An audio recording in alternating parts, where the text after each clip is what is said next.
ಆದ್ದರಿಂದ ಆ ಭಗವಂತನ ಸುಂದರವಾದ, ನಾನು ಹೇಳುವ ಮಾತು ಇಷ್ಟೇ ಇತ್ತು ನನಗೆ, ನಾವೇನು ಓದ್ತೇವೆ ಕೇಳ್ತೇವೆ ಅದನ್ನು ಮನಸ್ಸಿನಲ್ಲಿ ಟ್ರಾನ್ಸ್ಲೇಟ್ ಮಾಡುವುದು ತುಂಬ ಕಷ್ಟ.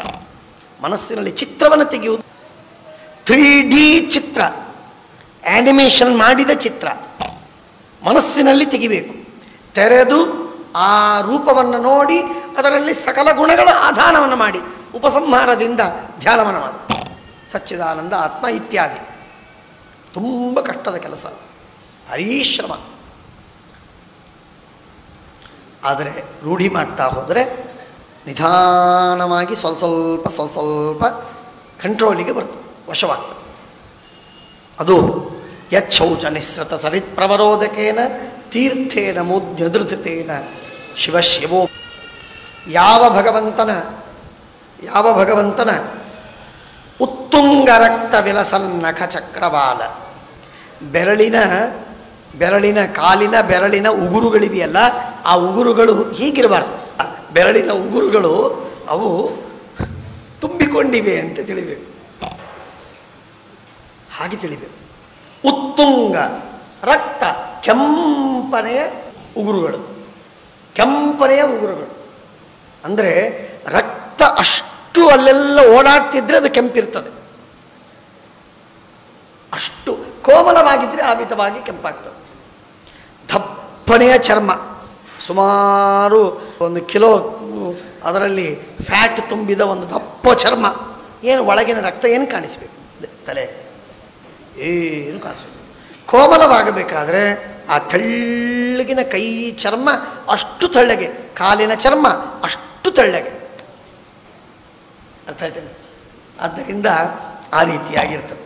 ಜ್ಯೋತ್ಸ್ನಾಭಿರಾಹತ ಮಹದೃದಯ ಅಂಧಕಾರ, ಹೃದಯದ ಅಂಧಕಾರವನ್ನು ಜ್ಯೋತ್ಸ್ನಾಭಿ ತನ್ನ ಬೆಳಕಿನಿಂದ ನಿವಾರಣೆ ಮಾಡಿದ. ಹೃತ್ತಮ ಶಮನೆ ಅರ್ಕಾಭಂ. ರುದ್ರದೇವರು ವಿಷಯದಲ್ಲಿ ಹೇಳ್ತಾರೆ, ರುದ್ರದೇವರು ಇಷ್ಟು ಅಪವಿತ್ರರು. ಸ್ಮಶಾನ, ಶವ, ಅಲ್ಲಿಯ ಬೂದಿ, ಅಲ್ಲಿರುವಂತಹ ಹೊಲಸು, ಅಮಂಗಳವಾಗಿರುವಂತಹ ತಲೆಬುರುಡೆಗಳು, ಅವುಗಳ ಹಾರ, ಎಲುಬು ಇವುಗಳನ್ನೇ ಇಟ್ಕೊಂಡು ಭೂತ, ಪ್ರೇತ, ಪ್ರಮಥ, ಪಿಶಾಚ ಇವುಗಳ ಜೊತೆಗೆ ಕುಣಿಯೋದು. ಇವನು ಹೇಗೆ ಮಂಗಳ? ಹೇಳ್ತಾರೆ, ಯತ್ ಶೌಚ ನಿಸ್ಸೃತ ಸರಿತ್ ಪ್ರವರೋಧಕೇನ ತೀರ್ಥೇನ ಮೂರ್ಧಿ ಅಧಿಧೃತೇನ ಶಿವಶಿವೋಭೂ. ಸ್ವಾಮಿನಾರಾಯಣ ವಾಮನನಾಗಿ ಬಂದು ತ್ರಿವಿಕ್ರಮನಾಗಿ ಬೆಳೆದಾಗ ಬ್ರಹ್ಮದೇವರು ಮಾಡಿದ ಪಾದಜಲ, ಪಾದಪ್ರಕ್ಷಾಳನೆಯ ಜಲ ಕೆಳಗೆ ಹರಿದು ಬಂದಾಗ ತಲೆಯ ಮೇಲೆ ಧಾರಣೆ ಮಾಡಿದರು. ಧಾರಣೆ ಮಾಡಿದ್ದಕ್ಕಾಗಿ ಗಂಗಾದೇವಿಯನ್ನು ಧಾರಣೆ ಮಾಡಿದ್ದಕ್ಕಾಗಿ ಪವಿತ್ರರಾಗಿದ್ದ. ಎಂಥ ಗಂಗೆ ನೋಡಿ, ಎಷ್ಟು ಪವಿತ್ರವಾಗಿ ಮಾಡಿದ ಗಂಗೆ. ಯತ್ ಶೌಚ ನಿಸ್ಸೃತ ಸರಿತ್ ಪ್ರವರೋಧಕೇನ ತೀರ್ಥೇನ ಮೂರ್ಧಿ ಅಧಿಧೃತೇನ ಶಿವಶಿವೋಭೂ. ಹಾಗಾಗಿ ಗಂಗೆಯ ಮಹತ್ವ ತುಂಬ ಹೆಚ್ಚು, ಜಾಸ್ತಿ. ಯಾರಿಗೆ ಸಾಧ್ಯವೋ ಪಾಠ ಪ್ರವಚನವನ್ನು ಮಾಡ್ತಾ, ಪಾಠ ಪ್ರವಚನ ಬಿಟ್ಟಲ್ಲ, ಪಾಠ ಪ್ರವಚನವನ್ನು ಮಾಡ್ತಾ ಯಾರಿಗೆ ಸಾಧ್ಯವೋ ಅವರು ಈ ಒಂದು ಸ್ಕೀಮು ಹಾಕಲಿಕ್ಕೆ ಚಿಂತೆ ಇಲ್ಲ. ಏನು, 9 ತಿಂಗಳವರೆಗೆ ಗಂಗಾ ನದಿಯ ದಂಡೆ ಮೇಲೆ ಇರೋದು. ಯಾರು 9 ತಿಂಗಳವರೆಗೆ ಗಂಗಾ ನದಿಯ ದಂಡೆ ಮೇಲೆ ಇರ್ತಾರೋ ಅವರು ಗಂಗಾ ಪ್ರಸವ, ಗಂಗೆಯಿಂದ ಹುಟ್ಟಿದವರು, ಗಂಗಾ ಸುತ, ಗಂಗಾ ತನಯ, ಅಷ್ಟು ಶುದ್ಧರಾಗ್ತಾರೆ. ನಿತ್ಯ ತ್ರಿಶವಣ ಸ್ನಾನ, 3 ಹೊತ್ತು ಗಂಗಾ ಸ್ನಾನ ಬಹಳ ಶ್ರೇಷ್ಠವಾಗಿರುವಂಥ, ಬಹಳ ಶ್ರೇಷ್ಠವಾದ. ತತ್ರಾಪಿ ಹರಿದ್ವಾರ ಇದು ವೈಷ್ಣವ ಕ್ಷೇತ್ರ, ವೈಷ್ಣವ ಕ್ಷೇತ್ರ. ಕಾಶಿ ಶೈವ ಕ್ಷೇತ್ರ, ಪ್ರಯಾಗ ಇದು ಬ್ರಾಹ್ಮ ಕ್ಷೇತ್ರ. 3 ವೈಷ್ಣವ ಕ್ಷೇತ್ರವೇ ಒಂದರ್ಥದಲ್ಲಿ. ವೇಣಿ ಮಾಧವ, ಬಿಂದು ಮಾಧವ, ಇಲ್ಲಿ ಸಾಕ್ಷಾತ್ ನಾರಾಯಣ. ಹಾಗಾಗಿ ಇದು ವಿಶೇಷವಾಗಿ ವೈಷ್ಣವ ಕ್ಷೇತ್ರ, ವಿಶಿಷ್ಟವಾಗಿ ವೈಷ್ಣವ ಕ್ಷೇತ್ರ. ಹರಿದ್ವಾರಕ್ಕೆ ವಿಶೇಷವಾದ ಸ್ಥಾನವಿದೆ ಗಂಗಾ ತೀರದಲ್ಲಿ. ಹಾಗೆ ಗಯಾ ಮಹಾವೈಷ್ಣವ ಕ್ಷೇತ್ರ, ಸಾಕ್ಷಾತ್ ವಿಷ್ಣುವಿನ ಪದವಿದೆ. ಧ್ಯಾತುರ್ಮನಃಶಮಲಶೈಲ ನಿಸೃಷ್ಟವಜ್ರಂ ಧ್ಯಾಯಚ್ಚಿರಂ ಭಗವತಶ್ಚರಣಾರವಿಂದ. ಭಗವಂತನ ಚರಣಾರವಿಂದವನ್ನು ಸ್ಮರಣೆ ಮಾಡಬೇಕು, ಎಲ್ಲ ಪಾಪಗಳ ಪರಿಹಾರವಾಗ್ತದೆ. ಭಗವಂತನ ತೊಡೆ ಗರುಡನ ಮೇಲೆ ಕೂತಿದೆ, ಉತ್ತಮವಾದಂತಹ ಪೀತಾಂಬರವನ್ನು ಉಟ್ಟದ್ದು. ಅವನ ಹೊಟ್ಟೆ ಬಹಳ ತೆಳ್ಳಗಿನ ಹೊಟ್ಟೆ, ಬಹಳ ಸುಂದರವಾದ. ಶ್ರೀಮದಾಚಾರ್ಯ ಹೇಳ್ತಾರೆ, ಜಗದಾಗೂಹಕ ಪಲ್ಲವ ಸಮಕುಕ್ಷೇ ಶರಣಾದೆ. ತೆಳ್ಳಗಿನ ಹೊಟ್ಟೆ, ಇಡೀ ಬ್ರಹ್ಮಾಂಡವನ್ನು ಹೊಟ್ಟಿದ್ದಾನೆ ಹೊಟ್ಟೆಯೊಳಗೆ.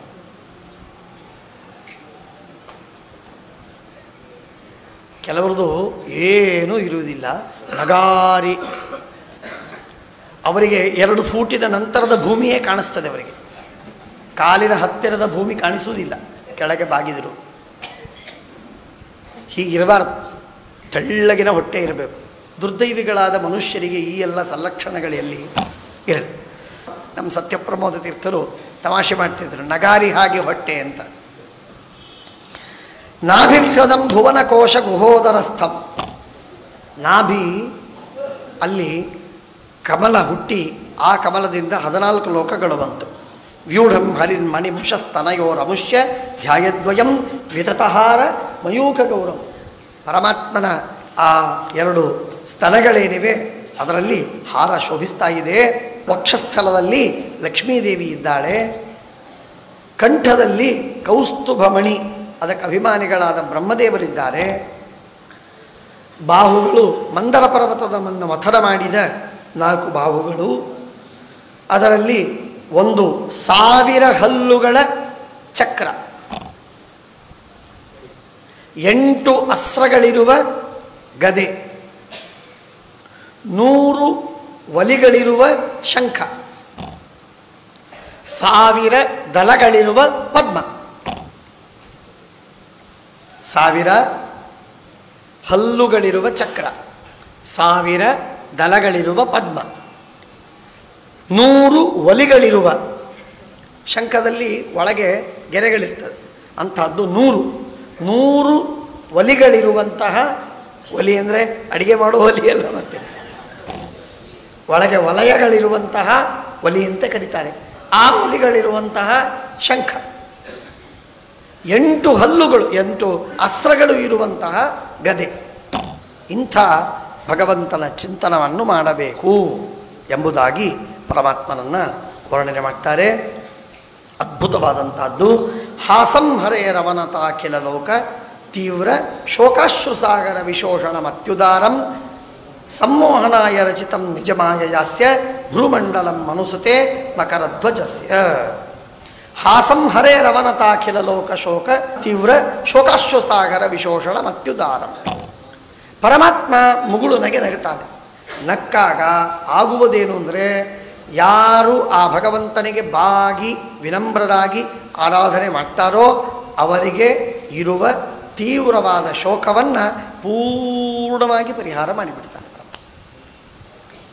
ಭಗವಂತ ನಮ್ಮನ್ನು ನೋಡಿ ಮುಗುಳು ನಗೆ ನಕ್ಕ ಅಂದರೆ ಸಾಕು, ಎಲ್ಲ ಕಷ್ಟಗಳು ಹೋಯಿತು, ಎಲ್ಲ ಆಪತ್ತುಗಳು ಪರಿಹಾರವಾಯಿತು.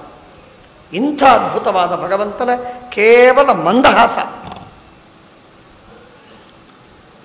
ಅದನ್ನು ಪರಮಾತ್ಮನ ತುಟಿ ಮತ್ತು ಹಲ್ಲು ಇಷ್ಟು ಚಂದವಾಗಿದೆಯಲ್ಲ, ದಾಡಿಮ ಬೀಜದಂತೆ ಸಣ್ಣ ಸಣ್ಣ ಪುಟ್ಟನೆಯ ಹಲ್ಲುಗಳು, ದನದಂತೆ ದೊಡ್ಡ ದೊಡ್ಡ ಹಲ್ಲುಗಳಲ್ಲ, ಸಣ್ಣ ಸಣ್ಣ ಹಲ್ಲುಗಳು. ಧ್ಯಾನಾಯನಂ ರಹಸಿ ತದ್ಬಹುಲಾಧರೋಷ್ಠ ಭಾಸಾರುಣಾಯಿತ ತನುದ್ವಿಜಕುಂದ ಪಂಕ್ತಿ ಧ್ಯಾಯೇತ್ ಸ್ವಹೃತ್ಕುಹರಕೆ. ತನ್ನ ಹೃದಯದಲ್ಲಿ ಇಂಥ ಭಗವಂತನನ್ನು ಧ್ಯಾನ ಮಾಡಬೇಕು. ಭಕ್ತ್ಯ ಆರ್ದ್ರಯ ಅರ್ಪಿತಮನಃ ನ ಪೃಥಗ್ದಿ ದೃಕ್ಷೇ. ಮನಸ್ಸನ್ನು ದೇವರಿಗೆ ಒಪ್ಪಿಸಬೇಕು. ಸ್ವಾಮಿ, ಈ ನನ್ನ ಮನಸ್ಸಿನಿಂದ ನಾನು ಬೇರೆ ಯಾವ ವಿಚಾರವೂ ನನ್ನ ಮನಸ್ಸಿನಲ್ಲಿ ಬರದಿದ್ದಂತೆ ಮಾಡು, ನಿನಗೆ ನಾನು ಒಪ್ಪಿಸಿದ್ದೇನೆ. ಹೀಗೆ ಆ ಮನಸ್ಸನ್ನು ಬಳಸಿ ದೇವರ ಧ್ಯಾನವನ್ನು ಮಾಡುವುದು. ಆದರೆ ಆ ಮನಸ್ಸನ್ನು ಇಟ್ಕೋಬಾರ್ದು, ಅದನ್ನು ಕಿತ್ತಿ ಸುಟ್ಟು ಲಿಂಗದೇಹದ ಜೊತೆಗೆ ಆ ಮನಸ್ಸನ್ನು ಬಿಟ್ಟು ಬಿಡಬೇಕು. ಅದಕ್ಕೆ ದೃಷ್ಟಾಂತವನ್ನು ಕೊಡ್ತಾರೆ. ತಚ್ಚಾಪಿ ಚಿತ್ತ ಬಡಿಶಂ ಶನಕೈರ್ವಿಯುಂಕ್ತೆ. ಈಗ ಒಂದು ಜಾಲ ಇದೆ, ಆ ಜಾಲಕ್ಕೆ ಕೊಕ್ಕೆಗಳಿವೆ, ಮುಳ್ಳುಗಳು, ಕೊಕ್ಕೆಗಳು. ಆ ಕೊಕ್ಕೆಗೆ ಮೀನು ಹಿಡಿಯುವುದ ಜಾಲದಲ್ಲಿ ಕೊಕ್ಕೆಗೆ ಸಣ್ಣ ಸಣ್ಣ ಹಿಟ್ಟಿನ, ಉಪ್ಪು ಖಾರ ಹಾಕಿದ ಹಿಟ್ಟಿನ ಸಣ್ಣ ಉರುಳಿಗಳನ್ನು ಮಾಡಿ, ಗುಂಡುಗಳನ್ನು ಮಾಡಿ ಆ ಕೊಕ್ಕೆ ಸಿಗಿಸ್ತಾರೆ. ಸಿಗಿಸಿ ನೀರಿನಲ್ಲಿ ಬಿಡ್ತಾರೆ. ಮೀನುಗಳು ಅದನ್ನು ತಿನ್ನುವುದಕ್ಕಾಗಿ ಬರ್ತವೆ. ತಿನ್ನುವುದಕ್ಕಾಗಿ ಬಂದಾಗ ಮೇಲೆ ಹಿಟ್ಟನ್ನು ತಿನ್ನುವುದಕ್ಕೆ ಬಾಯಿ ತೆಗೆದು ಹಿಟ್ಟನ್ನು ತಿನ್ನುವಾಗ ಕಚ್ಚಂತ ಆ ಕೊಕ್ಕೆಗೆ ಸಿಕ್ಕು ಬಿಡ್ತದೆ ಮೀನು. ಸಿಕ್ಕು ಬಿದ್ದಾಗ ಮೀನನ್ನು ಇಟ್ಕೋತಾನೆ, ಏನು ಹಿಟ್ಟು ಹಚ್ಚಿರ್ತಾನೋ ಹಿಟ್ಟನ್ನು ಎಸಿತಾನೆ ಮೀನುಗಾರ, ಹಿಟ್ಟನ್ನು ತೊಗೊಂಡೇನು. ಹಾಗೆಯೇ ನಮ್ಮ ಮನಸ್ಸು ಇದು ಜಾಲದ ಕೊಕ್ಕೆಗೆ ಹಚ್ಚಿದಂತಹ ಹಿಟ್ಟು. ಅಂಥ ಮನಸ್ಸಿನಿಂದಲೇ ದೇವರೆಂಬ ಮೀನನ್ನು ಹಿಡಿಬೇಕಾಗಿದೆ. ಅಂಥ ಮನಸ್ಸಿಗೆ ದೇವರು ಸಿಕ್ಕ, ಜಾಲಕ್ಕೆ ಮೀನು ಬಿದ್ದಂತೆ, ಸಿಕ್ಕು ಬಿದ್ದಂತೆ. ಆಗ ಅಲ್ಲಿ ಹತ್ತಿದಂತಹ ಆ ಹಿಟ್ಟನ್ನು ಉಳಿಸ್ಕೊಳ್ತಾರ ಯಾರಾದರೂ? ಚೆಲ್ಲಿ ಬಿಡ್ತಾರೆ. ಹಾಗೆ ಈ ಮನಸ್ಸಿನಿಂದಲೇ ದೇವರ ದರ್ಶನವಾಯಿತು ಅಂತ ಹೇಳಿ ಆ ಮನಸ್ಸನ್ನು ಉಳಿಸ್ಕೋಬಾರ್ದು. ಲಿಂಗದೇಹದ ಜೊತೆಗೆ ಆ ಮನಸ್ಸನ್ನು ಬಿಟ್ಟು ಬಿಡಬೇಕು. ಸಂಸಾರಕ್ಕೆ ಹೋಗುವಾಗ, ಮೋಕ್ಷಕ್ಕೆ ಹೋಗುವಾಗ, ಲಿಂಗದೇಹ ಭಂಗವಾಗುವಾಗ ಅಂತನ್ನುವ ಮಾತನ್ನು ಇಲ್ಲಿ ಹೇಳ್ತಾ ಇದೆ. ಬಹಳ ಸುಂದರವಾದ ಮಾತು. ಏವಂ ಹರೌ ಭಗವತಿ ಪ್ರತಿಲಬ್ಧ ಭಾವ. ಮನಸ್ಸು ನಾವು ಸಾಧನೆಗೊಳಿಸುವುದಕ್ಕೆ, ಸಾಧನೆ ಮಾಡುವುದಕ್ಕೆ ಮನಸ್ಸನ್ನು ಬಳಸ್ತಾ ಇರಬೇಕು. ಮನಸ್ಸು ಬಹಳ ಉಪಕಾರ ಮಾಡಿದೆ ಅಂತ ಹೇಳಿ ಅದನ್ನು ತಲೆ ಮೇಲೆ ಇಡಿಸ್ಕೊಂಡು ಕೂಡಬಾರ್ದು. ಲಿಂಗದೇಹ ಬಂದಾಗ ಅದರ ಶ್ರಾದ್ದವನ್ನೂ ಮಾಡಿ ವೈಕುಂಠ ಸಮಾರಾಧನೆ ಮಾಡೋದು. ಮುಂದೆ ವೈಕುಂಠದಲ್ಲಿ ಸಮಾರಾಧನೆ.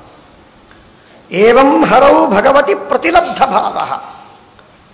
ಭಗವಂತನಲ್ಲಿ ಮನಸ್ಸನ್ನು ಸ್ಥಿರ ಮಾಡಿ ಇಡಬೇಕು. ಭಕ್ತ್ಯ ದ್ರವಹೃದಯ ಉತ್ಪುಲಕ ಪ್ರಮೋದ. ಕಣ್ಣಲ್ಲಿ ನೀರು, ಮೈಯಲ್ಲಿ ರೋಮಾಂಚ, ಹೃದಯದಲ್ಲಿ ಕರಗುವಿಕೆ, ದ್ರವಣ. ಔತ್ಕಂಠ್ಯ ಬಾಷ್ಪಕಲಯ ಮುಹುರರ್ಧ್ಯಮಾನ. ಇಷ್ಟಿದ್ದು ತಚ್ಚಾಪಿ ಚಿತ್ತ ಬಡಿಶಂ ಶನಕೈರ್ವಿಯುಂಕ್ತೆ. ಅದಕ್ಕೆ ಹೇಳ್ತಾರೆ ಚಿತ್ತ ಬಡಿಶ ವಿಯೋಗೋ ಧ್ಯಾನಾನಂತರ ಸಮಾಧಿ. ಧ್ಯಾನದ ಅನಂತರದಲ್ಲಿ ಸಮಾಧಿ. ಆ ಸಮಾಧಿ ಮಾಡಿದಾಗ ಅಸಂಪ್ರಜ್ಞಾತ ಸಮಾಧಿಯೊಳಗೆ ಯಾವ ಮನಸ್ಸಿನಿಂದ ದೇವರ ಧ್ಯಾನವಾಯಿತೋ ಆ ಧ್ಯಾನವನ್ನು ಮಾಡಿ ಮಾಡಿ ಮಾಡಿ ನೋಡಿ ಏನಾಗ್ತದೆ. ಮೊದಲು ಸ್ವಲ್ಪ ಧ್ಯಾನ ಮಾಡು, ಅದಕ್ಕೆ ಧಾರಣ. ಆ ಧಾರಣ ಪಕ್ವವಾದಾಗ ಇಡಿಯಾದ ಭಗವದ್ರೂಪದ ಧ್ಯಾನ. ಇಡಿಯಾದ ಭಗವದ್ರೂಪದ ಧ್ಯಾನ ಯಾವಾಗ ಆಗ್ತದೋ ಆ ಸಂದರ್ಭದೊಳಗೆ ಧ್ಯಾನದಲ್ಲಿ ಪಕ್ವತೆ ಬರ್ತದೆ. ಧ್ಯಾನದಲ್ಲಿ ಪಕ್ವತೆ ಬಂದಾಗ ಧ್ಯಾನವೆಂದರೇನು? ಧ್ಯಾನವೆಂದರೆ ಪ್ರಯತ್ನದಿಂದ ದೇವರಲ್ಲಿ ಮನಸ್ಸನ್ನು ಸ್ಥಿರಗೊಳಿಸುವುದು ಧ್ಯಾನ. ಪ್ರಯತ್ನದಿಂದ ದೇವರಲ್ಲಿ ಮನಸ್ಸನ್ನು ಸ್ಥಿರಗೊಳಿಸುವುದು ಧ್ಯಾನ. ಸಮಾಧಿ ಎಂದರೇನು? ಪ್ರಯತ್ನವೇನೂ ಮಾಡದೆ ತನ್ನಷ್ಟಕ್ಕೆ ತಾನೇ ದೇವರ ಧ್ಯಾನ ಮಾಡಬೇಕು ಅಂದ ತಕ್ಷಣಕ್ಕೆ ದೇವರಲ್ಲಿ ಮನಸ್ಸು ಹೋಗ್ತದೆ. ಮನಸ್ಸಿನಲ್ಲಿ ದೇವರು ತೋರುವುದಕ್ಕೆ ಶುರು ಮಾಡ್ತಾನೆ. ಅದು ಸಮಾಧಿ. ಪ್ರಯತ್ನಪೂರ್ವಕವಾಗಿ ಮನಸ್ಸನ್ನು ದೇವರಲ್ಲಿ ನೆಲೆಗೊಳಿಸಿದರೆ ಧ್ಯಾನ. ಪ್ರಯತ್ನವಿಲ್ಲದೆ ತನ್ನಷ್ಟಕ್ಕೆ ತಾನೇ ಅಭ್ಯಾಸದಿಂದಾಗಿ, ರೂಢಿಯಿಂದಾಗಿ ದೇವರ ಸ್ಮರಣೆ ಬಂದರೆ ಅದು ಸಮಾಧಿ. ಆ ಸಮಾಧಿಯೂ ಕೂಡ ನಮ್ಮ ದೇಹದ ಎಚ್ಚರವಿಲ್ಲದಂತೆ, ಇಂದ್ರಿಯ ಮನಸ್ಸುಗಳ ಎಚ್ಚರವಿಲ್ಲದಂತೆ ನಾವು ದೇವರ ಸಮಾಧಿಯಲ್ಲಿ ಮಗ್ನರಾದರೆ ಅದು ಅಸಂಪ್ರಜ್ಞಾತ ಸಮಾಧಿ ಅಂತ ಕರೀತಾರೆ. ಹಾಗಾಗಿ ಈ ಅಸಂಪ್ರಜ್ಞಾತ ಸಮಾಧಿಯೊಳಗೆ ಏನಾಯಿತು? ಮನಸ್ಸನ್ನು ಬಿಟ್ಟದ್ದಾಯಿತು. ಯಾವ ಮನಸ್ಸಿನಿಂದ ನೀವು ಧ್ಯಾನ ಮಾಡಿದರೋ ಅದೇ ಮನಸ್ಸನ್ನು ಬಿಡ್ತಿದ್ದೀರಲ್ಲ. ಹೌದು. ಯಾಕೆ? ಮೀನು ಹಿಡಿಯುವವರೆಗೆ ಹಿಟ್ಟು ಬೇಕು. ಮೀನು ಹಿಡಿದಾದ ಮೇಲೆ ಹಿಟ್ಟೂ ಬೇಡ, ಮೀನಷ್ಟೇ ಸಾಕು. ಹಾಗೆ ಜಡವಾದ ಮನಸ್ಸಿನಿಂದ ದೇವರನ್ನು ಹಿಡಿದು ದೇವರು ಸಿಕ್ಕ ಮೇಲೆ ಸಮಾಧಿಯಲ್ಲಿ ಮಗ್ನರಾಗಿ ಜಡವಾದ ಮನಸ್ಸನ್ನು ಕೂಡ ತೊರೆಯುವಂತಹ ಉತ್ತಮವಾದ ಕ್ರಮ ಇದು. ಪರಿಪಕ್ವಾವಸ್ಥೆಗೆ ಹೋದಾಗ ಹೇಗಾಗತ್ತೆ ಅಂತ ಕೇಳಿದರೆ ಅದಕ್ಕೆ ಹೇಳ್ತಾರೆ, ಕೇವಲ ಚಿತ್ ಸ್ವರೂಪದಲ್ಲೇನೇ ಅವಸ್ಥಾನ, ಜಡವಾದ ದೇಹದ ಏನು ಎಚ್ಚರವಿಲ್ಲ. ಪಕ್ಕದಲ್ಲಿ ಕೂತ್ಕೊಂಡು ಭಾರಿ ನಗಾರಿಯನ್ನು ಬಾರಿಸಿ, ಕೇಳಿಸುವುದೇ ಇಲ್ಲ, ಅವನಿಗೆ ಶಬ್ದವೇ ಕೇಳಿಸುವುದಿಲ್ಲ. ಪರಮಾನಂದ ಮಗ್ನನಾಗಿದ್ದಾನೆ, ಹಾಗಾಗಿ ಅವನಿಗೆ ಕೇಳಿಸುವುದೇ ಇಲ್ಲ. ಇಷ್ಟು ವಿಚಿತ್ರವಾಗಿರುವಂತಹ ರೀತಿಯಲ್ಲಿ ಮನುಷ್ಯನಿಗೆ ಆಗ್ತದೆ. ಮುಕ್ತಾಶ್ರಯಂ ಯರ್ಹಿ ನಿರ್ವಿಷಯಂ ಸ್ವಚಿತ್ತಂ ನಿರ್ವಾಣ ಮೃಚ್ಛತೆ ಮನಸ್ಸಹಸಾ ಯಥಾರ್ಚಿ ಆತ್ಮಾನಮತ್ರ ಪುರುಷೋ ವ್ಯವಧಾನಮೇಕಂ ಅನ್ವೀಕ್ಷತೆ ಪ್ರತಿನಿವೃತ್ತ ಗುಣಪ್ರವಾಹ. ಇಂಥ ಅವಸ್ಥೆಯೊಳಗೆ ದೇಹಂತು ತಂತು ನಚರಮಂ ಸ್ಥಿತಮುಜ್ಜಿತಂ ವಾ, ದೇಹದ ಮೇಲೆ ಈ ಮನುಷ್ಯನಿಗೆ ಏನೂ ಅಭಿಮಾನವಿಲ್ಲ. ಆದ್ದರಿಂದ ಆ ದೇಹವಿದ್ದರೂ ಅಷ್ಟೇ, ದೇಹ ಬಿಟ್ಟರೂ ಅಷ್ಟೇ. ಅದರಿಂದ ಅವನು ಪೂರ್ಣ ವಿನ್ನನಾಗಿರ್ತಾನೆ. ಅದರ ಮೇಲೆ ಉದಾಸೀನ, ಉಪೇಕ್ಷೆಯನ್ನು ಮಾಡಿದ್ದಾನೆ, ಅಭಿಮಾನವಿಲ್ಲ. ಈ ಅವಸ್ಥೆ ತುಂಬ ಕಷ್ಟದ ಅವಸ್ಥೆ. ಅಂಥ ಅವಸ್ಥೆಯನ್ನು ಪಡೆದು ಸಾಧನೆಯನ್ನು ಮಾಡಿ ಯಥಾ ಪುತ್ರಾಚ್ಚ ವಿತ್ತಾಚ್ಚ, ಪುತ್ರ ವಿತ್ತಗಳಿಂದ ತಾನು ಭಿನ್ನ ಎಂದು ತಿಳಿಯುವಂತೆ ತನ್ನಿಂದ ದೇವರು ಭಿನ್ನ ಎಂದು ತಿಳಿದು ದೇಹದಿಂದ ತಾನು ಭಿನ್ನ ಎಂದು ತಿಳಿದು ಅದ್ಭುತವಾದಂತಹ ತತ್ವವನ್ನು ತಾನು ಸಾಕ್ಷಾತ್ಕಾರ ಮಾಡಿಕೊಳ್ಳಬೇಕು. ತಸ್ಮಾದಿಮಾಂ ಸ್ವಾಂ ಪ್ರಕೃತಿಂ ದೇವೀಂ ಸದಸದಾತ್ಮಿಕಾಂ ದುರ್ವಿಭಾವ್ಯಾಂ ಪರಾಭಾವ್ಯ ಸ್ವರೂಪೇಣ ಅವತಿಷ್ಠತೆ. ಅದಕ್ಕಾಗಿ ಅನೇಕ ಮಾತುಗಳನ್ನು ಭಕ್ತಿಯೋಗ ಎಂಥದ್ದು ಅಂತನ್ನುವುದನ್ನು ಎಲ್ಲ ಹೇಳ್ತಾರೆ. ಅನೇಕ ಮಾತುಗಳು ಇಲ್ಲಿ ಬರ್ತಾ ಇದೆ. ಅದರೊಳಗೆ ಒಂದೆರಡು ಮಾತುಗಳನ್ನು ನಾನು ಹೇಳಬೇಕು ಅಂತ ಅಪೇಕ್ಷೆ ಪಡ್ತೇನೆ. ಅದು ಭಾಳ ಸುಂದರವಾದ ಮಾತು. ದೇವರನ್ನು ನೀನು ಎಷ್ಟಾಗಿ ಪೂಜೆ ಮಾಡು, ಬೇಕಾದಷ್ಟು ಪೂಜೆ ಮಾಡು, ಆದರೆ ಒಂದು ಮಾಡಬೇಡ. ಮಾಡಿದರೆ ದೇವರು ಮೆಚ್ಚುವುದಿಲ್ಲ, ನಿನ್ನ ಪೂಜೆಗೆ ಸರ್ವಥಾ ಮೆಚ್ಚುವುದಿಲ್ಲ ಪರಮಾತ್ಮ. ಅದೇನದು ಅಂದರೆ ಅಹಂ ಸರ್ವೇಷು ಭೂತೇಷು ಭೂತಾತ್ಮ ಅವಸ್ಥಿತ ಸದಾ, ನಾನು ಎಲ್ಲ ಜೀವರಲ್ಲಿ ಅಂತರ್ಯಾಮಿಯಾಗಿ ಇದ್ದೇನೆ ಪರಮಾತ್ಮ ಹೇಳ್ತಾನೆ.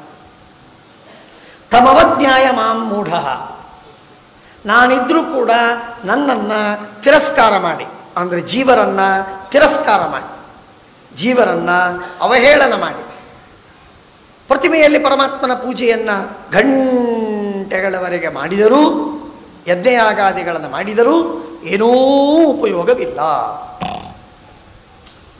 ಬಹಳ ಶ್ರೇಷ್ಠವಾದ ಉಪದೇಶ, ಬಹಳ ಶ್ರೇಷ್ಠವಾದ ಉಪದೇಶ. ಹೇಳುವ ಮಾತೇನು, ನಾನು ಸರ್ವಾಂತರ್ಯಾಮಿಯಾಗಿ ಜೀವಾಂತರ್ಯಾಮಿಯಾಗಿ ಇದ್ದೇನೆ. ನನ್ನನ್ನು ಆ ಅಂತರ್ಯಾಮಿಯಾಗಿರುವ ನನ್ನನ್ನು ಚೆನ್ನಾಗಿ ಆರಾಧನೆ ಮಾಡಬೇಕು. ಮಾಡದೇ ಇದ್ರೆ ತಮವಜ್ಞಾಯ ಮಾಂ ಮರ್ತ್ಯ ಕುರುತೆ ಅರ್ಚಾ ವಿಡಂಬನ, ಯಾರು ಪೂಜೆ ಮಾಡ್ತಾನೋ ಅವನು ಮೂರ್ಖ, ಮಹಾಮೂರ್ಖ. ಯೋ ಮಾಂ ಸರ್ವೇಷು ಭೂತೇಷು ಸಂತಂ ಆತ್ಮಾನಮೀಶ್ವರಂ ಹಿತ್ವಾ ಅರ್ಚಾಂ ಭಜತೆ ಮೌಢ್ಯಾತ್ ಭಸ್ಮನ್ನೇವ ಜುಹೋತಿ ಸಹ. ಯಾವ ಜೀವರಾಶಿಗಳಿಗೂ ಅವನು ಗೌರವ ಕೊಡುವುದಿಲ್ಲ, ಎಲ್ಲರನ್ನ ತಿರಸ್ಕಾರ ಮಾಡ್ತಾನೆ, ಎಲ್ಲರನ್ನ ನಿಂದೆ ಮಾಡ್ತಾನೆ. ಆದರೆ ಪ್ರತಿಮೆ ಪೂಜೆ ಮಾತ್ರ ಭಾರಿ ವೈಭವದಿಂದ ಮಾಡ್ತಾನೆ. ಇಂಥ ಸಾಧಕನೇ ಅಲ್ಲ, ಅವನು ಅಯೋಗ್ಯ. ದ್ವಿಷತಃ ಪರಕಾಯೇ ಮಾಂ ಮಾನಿನೋ ಭಿನ್ನದರ್ಶನ ಭೂತೇಷು ಬದ್ಧವೈರಸ್ಯ ನ ಮನಃಶಾಂತಿ ಬೃಚ್ಛತಿ. ಇಂಥವನಿಗೆ ಎಂದೆಂದಿಗೆ ಮೋಕ್ಷ ಸಿಗುವುದಿಲ್ಲ.